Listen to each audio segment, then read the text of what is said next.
अस्सलाम वालेकुम अज़ीज़ तलबा और तालबात। उम्मीद है कि आप सब बखैर व आफियत से होंगे। ऑफलाइन सेशन में आपको फिर से खैर मकदम। हम 7वीं जमात है। हमारा मज़मून उर्दू, मौजू हमारा है न्यूटन का कारनामा।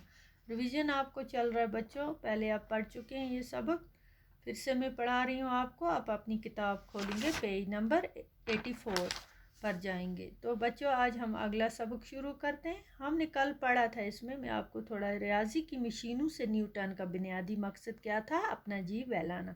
वो साइंस के तजर्बे महज अपनी तस्कीन के लिए करता था।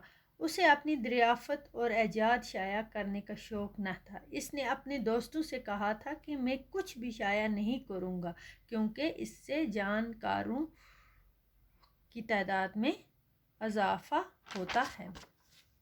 20 साल तक इसने अपने मताला के बेहतरीन नताइज को छुपा कर रखा। आखिर एक दोस्त की इस पर नज़र पड़ गई। इन पर नज़र पड़ी जब एक दोस्त की, जिसने देखा इसे, जिसने उसे कायल किया कि समाज के तय इसके भी कुछ जिम्मेदारियां हैं। इसके मजबूर करने पर इसने लातिनी ज़ुबान में, जो कि इस ज़माने में साइंस की ज़ुबान थी, 3 जालत में शाया की, जिनका अनवान था साइंस के रियाजी उसूल। क्या था साइंस के रियाजी अनवान क्या था? साइंस के रियाजी उसूल। ये किताबें 3 जालत में उसने शाया की।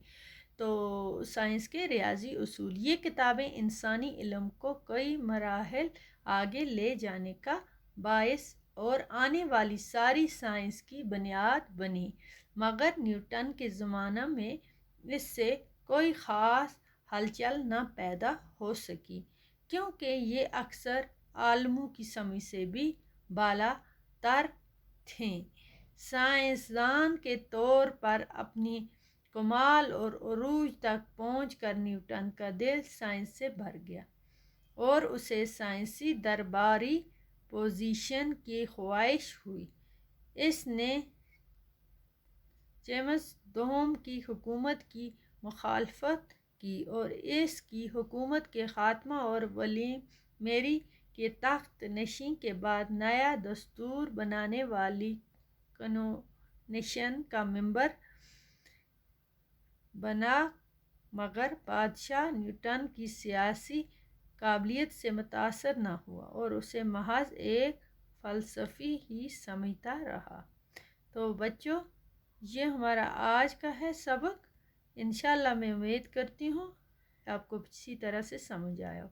इसके अल्फाज मायने हैं, लफ्ज़ कुछ मायने हैं मुश्किल मुश्किल, या आप साथ साथ पढ़ लेना, नोट करना।